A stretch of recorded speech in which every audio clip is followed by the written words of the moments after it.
À Minneapolis, aux États-Unis, un homme est mort après son arrestation. La mort de cet homme a provoqué beaucoup de réactions. L'homme dont l'arrestation se serait mal passée, qui était-il? Que faisait-il ici? Pourquoi s'est-il fait arrêter? De quoi est-il mort? On va répondre à toutes ces questions. Donc, George Floyd, un Afro-Américain de 46 ans qui avait quitté le Texas pour s'installer à Minneapolis, là où il avait trouvé un job de camionneur puis de agent de sécurité. Plus jeune, il avait brillé dans le basket et dans le football américain et s'était même essayé au hip-hop. Le 25 mai dernier, Floyd décida d'aller acheter des cigarettes. Mais la vendeuse qui vendait ses cigarettes a remarqué que le billet de 20 dollars qui était utilisé par Floyd était faux. Elle appela donc la police car utiliser des faux billets est illégal. Avant de voir l'arrivée des policiers et son arrestation, on va se demander si George Floyd avait déjà enfreint la loi avant ce jour-là. Attention au spoil, George Floyd était très connu de la justice américaine. En 1998, il a fait de la prison pour vol. En 2002, il a fait de la prison pour intrusion criminelle. La même année, en 2002, condamné pour consommation de cocaïne. En 2005, rebelote, de nouveau condamné pour consommation de cocaïne. En 2007, 5 ans de prison pour cambriolage à main armée. Il a cambriolé une femme et a pointé son arme sur son ventre. Maintenant qu'on connaît son CV, on va reprendre l'histoire là où nous l'avons laissé. La police arriva donc peu après l'appel de la vendeuse. Floyd, qui était à la place du conducteur dans la voiture, à l'arrivée des policiers fut le seul à résister à l'arrestation. Les policiers, pendant l'interpellation, ont remarqué qu'il avait un discours incohérent et un comportement très louche. On peut facilement voir sur la vidéo de la caméra de surveillance qu'il a du mal à marcher droit. Il avait vraisemblablement consommé certaines substances. Au cours de l'intervention, les policiers ont dû plaquer Floyd au sol. Je vous laisse regarder la séquence qui a fait parler d'elle.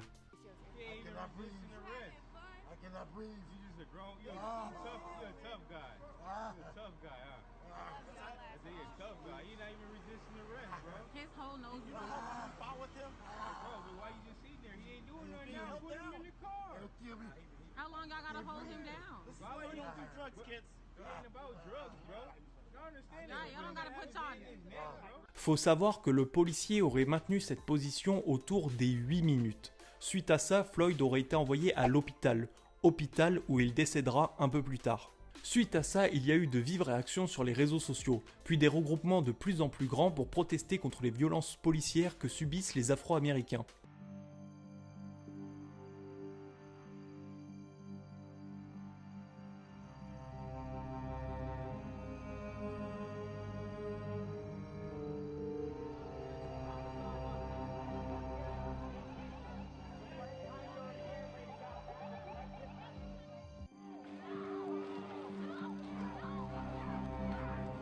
Apparemment, les Noirs américains ne sont que victimes, et il n'y a qu'eux qui subissent.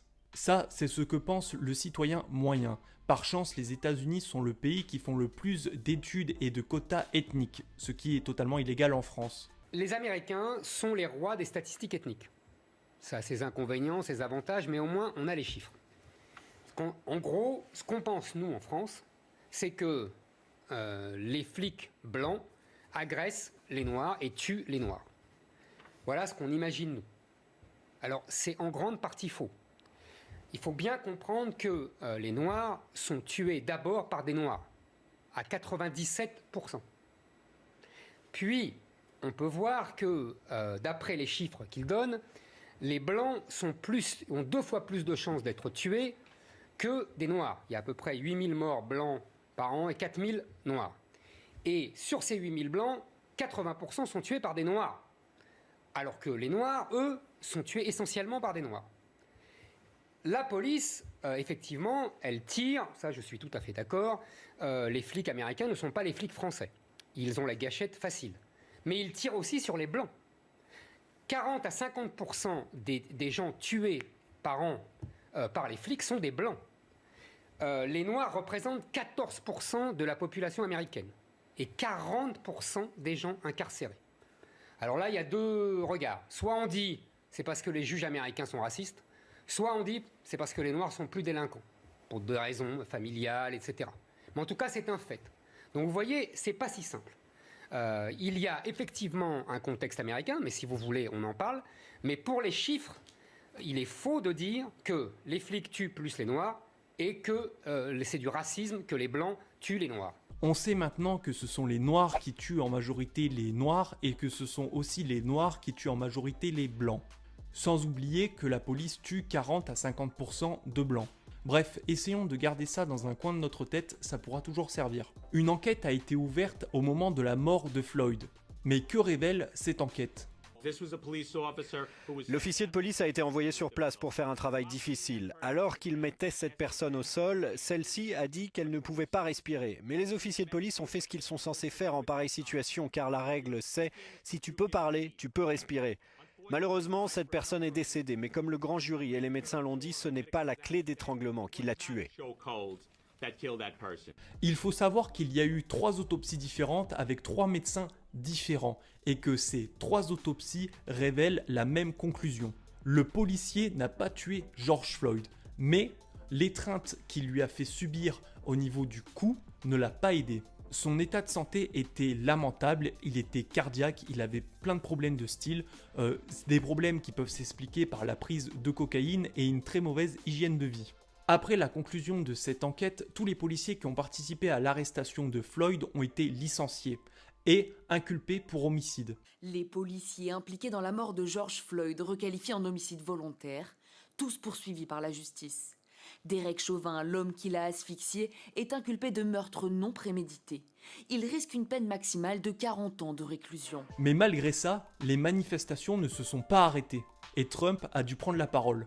Should never happen, should never be allowed to happen, a thing like that. But we're determined that justice be served. And I spoke to members of the family, terrific people, and we'll be reporting as time goes by.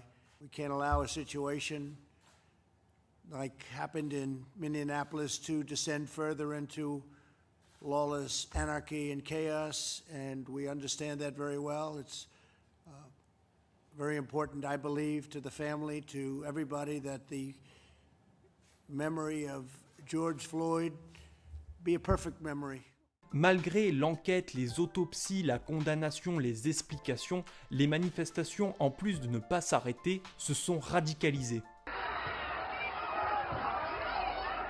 De Minneapolis à au moins 30 villes, dont Los Angeles, Denver, Atlanta, Détroit et Louisville, les manifestations ont lieu dans tout le pays, incitant plus de 25 villes et 16 États à imposer des couvre-feux. À Minneapolis, où tout a commencé, la situation se transforme en violence déchaînée quand la nuit tombe et que les manifestants défient le couvre-feu. J'en ai marre de voir les hommes noirs et les femmes noires se faire tirer dessus, se faire tuer par la police de Los Angeles. J'en ai marre, j'en ai marre, j'en ai marre. Les manifestants ont organisé une autre ronde samedi dans au moins une douzaine de grandes villes américaines un peu partout aux États-Unis, y compris juste à côté de la Maison-Blanche. Au moins 8 États et le district de Columbia ont activé ou demandé la garde nationale. La garde nationale du Minnesota dit disposer de plus de 4000 citoyens soldats et aviateurs pour répondre aux manifestations et plus de 10 000 troupes de garde sont censées les rejoindre.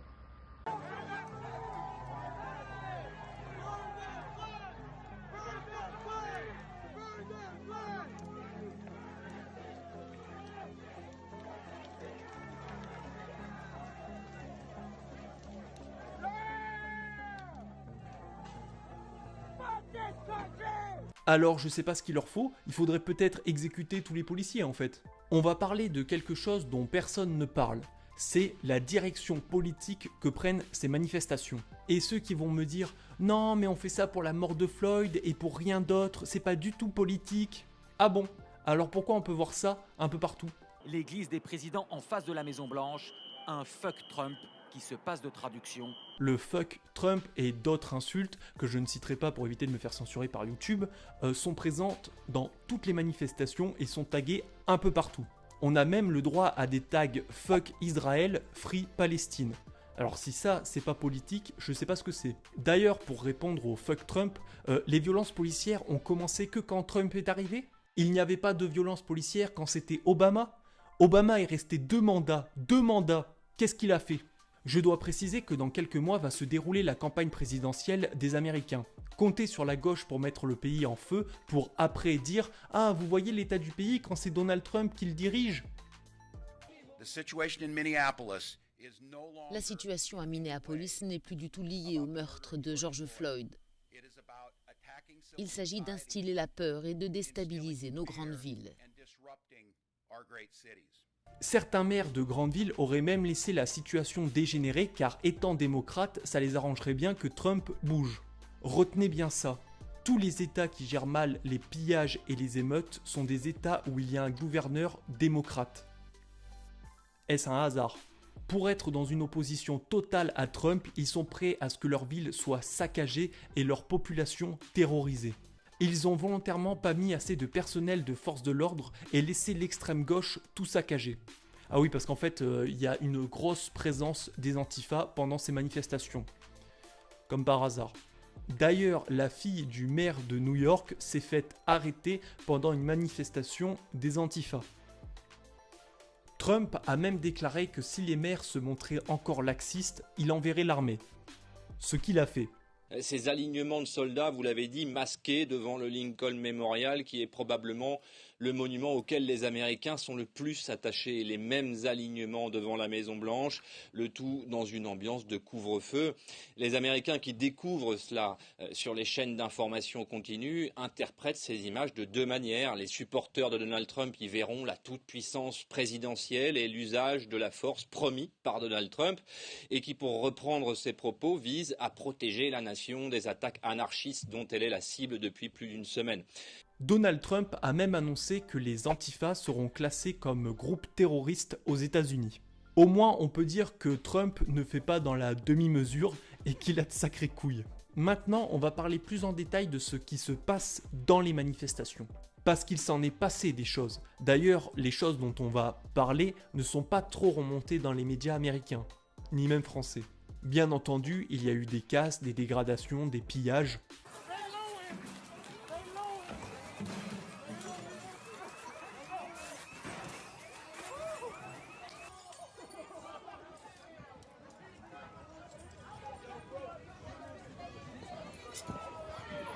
She going back. She ain't playing.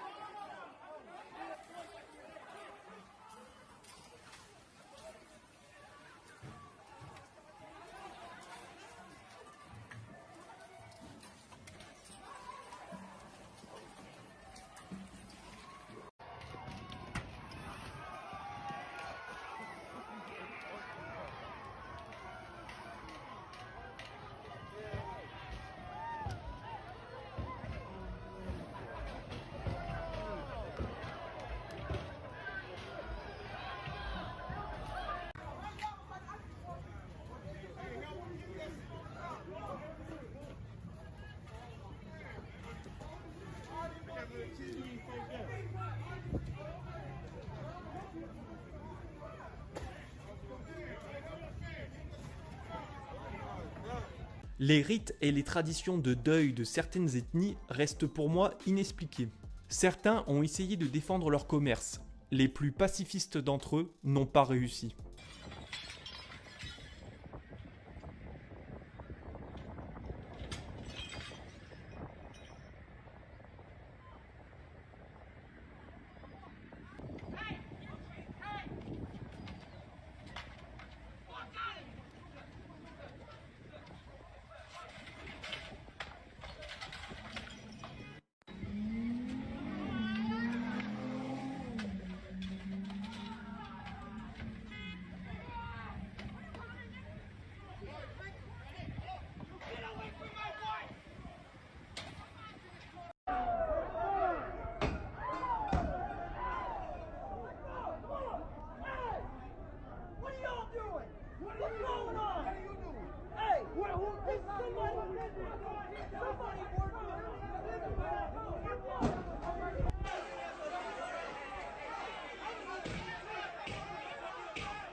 Les moins pacifistes d'entre eux ont réussi.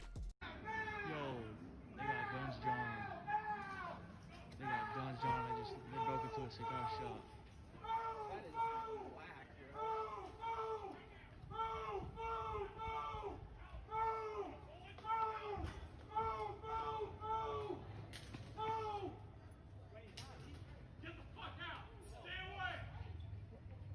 someone's business, yo. You robbed my store. You think I can play with you? No. Huh? No. You motherfucker. Call that shit coming out. You motherfucker. You break my window, right? Parce que oui, quand il y a des citoyens armés pour défendre leur commerce, leur voiture ou leur logement, oui parce qu'il y a eu beaucoup de pillages et de cambriolages dans les logements aussi, bah bizarrement, on fait plus le malin.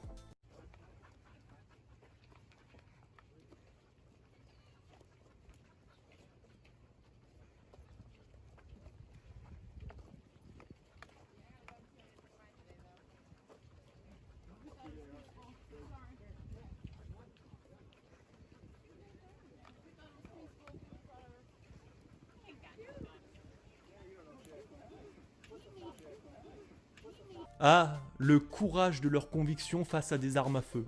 C'est beau. On va parler maintenant de quelque chose de beaucoup moins drôle, c'est que suite à ces manifestations, il y a eu beaucoup d'actes de racisme anti-blanc. Beaucoup d'hommes se sont fait lyncher publiquement juste parce qu'ils étaient blancs. La plupart des commerces, des logements, des voitures qui se sont fait piller, incendier, fracasser appartenaient à des blancs. D'ailleurs, pour que les commerces des Noirs ne se fassent pas piller, incendier, les propriétaires ont collé sur leurs vitrines « propriétaires noirs ». Parce qu'ils ne s'attaquent pas à ces commerces-là quand les propriétaires sont noirs. C'est donc littéralement une chasse à l'homme blanc. Et comme toutes les chasses à l'homme, il y a eu des scènes de violence sans nom.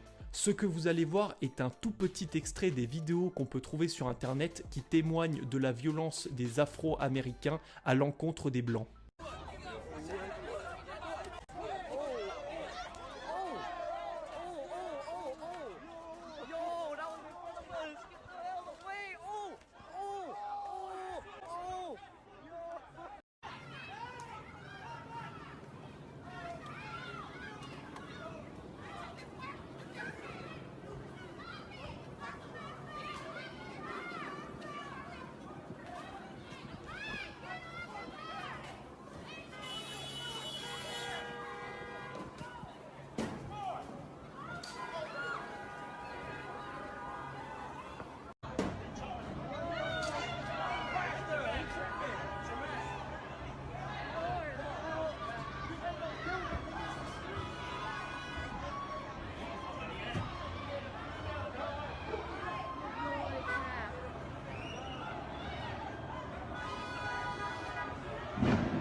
To get on his ass.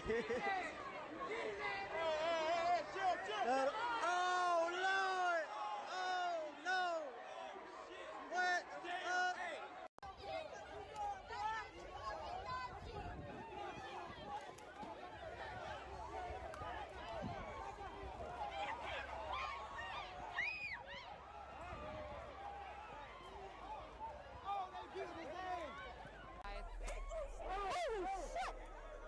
I'm sorry, guys. We're getting attacked on camera. We're getting attacked. Nobody! Oh my God! That's our Madison Underwood. Oh my God! Help! Help!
my god! Oh my god, oh my god, oh my god! Shit, shit! Look at your stupid ass! You came out with a sword!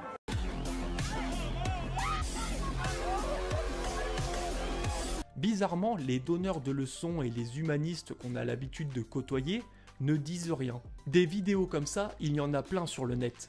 Mais imaginez si c'était des blancs qui faisaient ça à des noirs. Je n'ai pas à ma connaissance de vidéos sur les 50 dernières années qui pourraient montrer ça. Il faut maintenant se poser les bonnes questions. Il faut rappeler que c'est très ironique, parce que ce sont des gens qui manifestent contre le racisme qui font ça. La vérité, c'est que la mort de George Floyd a permis aux Afro-Américains de se comporter comme ils le voulaient depuis des années, et de montrer leur vraie nature. Pour résumer la situation, si c'est autant le bordel, c'est parce que certains politiques le veulent. Les Noirs manifestent contre le racisme et les violences qu'ils subissent alors que c'est eux qui font la violence dans la société et dans les manifs. Et suite à ça, les Blancs se font lyncher publiquement. Mets un pouce bleu si tu as aimé la vidéo, si tu veux plus de vidéos, abonne-toi et cogne la cloche, et si tu veux ramener ta fraise, t'as les commentaires. Alors comment conclure la situation et le climat qui se passe aux États-Unis et qui même se passe en France ?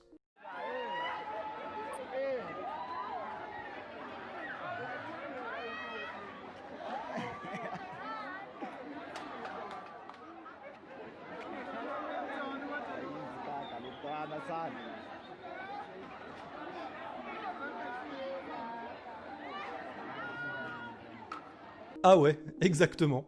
Allez, ciao.